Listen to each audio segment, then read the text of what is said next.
World cup ஆரம்பிக்க போகுது. இப்பவே சலசலப்பு தென்படுது. ஃபுட்பால பத்தி ஒண்ணுமே தெரியாத என் ஃப்ரெண்டு நெய்மார் அர்ஜென்டினாக்கு கோல் அடிச்சு பிரேசில ஜெயிக்க வைப்பாப்லயா? இல்ல போன வேர்ல்டு கப் மாரியே இந்த வேர்ல்டு கப்ல மெஸ்ஸி போர்ச்சுகலுக்கு விளையாண்டு 7, 8 கோல் அடிப்பாப்லயான்லாம் கேட்டுட்டு இருக்கான். இன்னும் வேர்ல்டு கப் ஆரம்பிக்கிறதுக்கு 5, 6 மாசம் இருக்கு. இதுதான் ரைட் ஆப்பர்ச்சுனிட்டி. நீங்க என்ன பண்ணணும்னா, நம்ம சேனல போட்டு, சேர போட்டு உட்காந்துரணும். நம்ம என்ன பண்ணுவோம்னா, உங்களுக்கு அங்கங்க பிட்டு பிட்டு நியூஸ் சும்மா 1 1/2 நிமிஷத்துலேருந்து 2 நிமிஷத்துக்குள்ள அடக்கி கையில குடுத்துருவோம். நீங்க அந்த வீடியோக்கள மேய்ஞ்சிட்டு நேரா உங்க ஃப்ரெண்டு கிட்ட போய், யாரு கோட்டுன்னு தெரியுமா? அப்படின்லாம் கேட்காதீங்க. இந்தியா இந்த வேர்ல்டு கப்ல இல்ல. அதனால நம்ம இந்தியாவ சப்போர்ட் பண்ண முடியாது. அதனால நீங்க என்ன பண்ணுங்க, வீடியோக்கள ஒவ்வொன்னா இறக்குவோம். அத பார்த்து நீங்க சப்போர்ட் பண்ணாலும் சரி, இல்ல நான் ப்ரோஆக்டிவா தான் இருப்பேன்.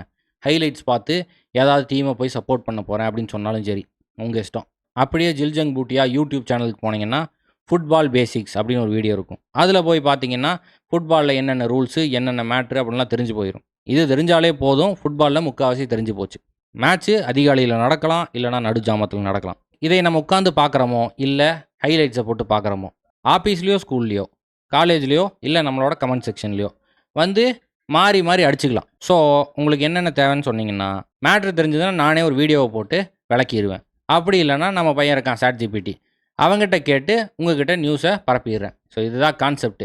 வழக்கம் போல எல்லாரும் பண்ற மாரி நீங்களும் அர்ஜென்டினாடா, மெஸ்ஸிடா, ரொனால்டோடா, போர்ச்சுகல்ரா அப்படின்லாம் சொல்ல தேவையில்ல. நீங்க என்ன பண்ணலாம் தெரியுமா? ஸ்காட்லாந்து மெக்டாமினே தெரியுமான்னு கேட்கலாம். அப்படி இல்லன்னா ஆமடினியோ ஐவரி கோஸ்ட் தெரியுமான்னு கேட்கலாம். எது வேணும்னு நீங்க தான் முடிவு பண்ணிக்கணும்.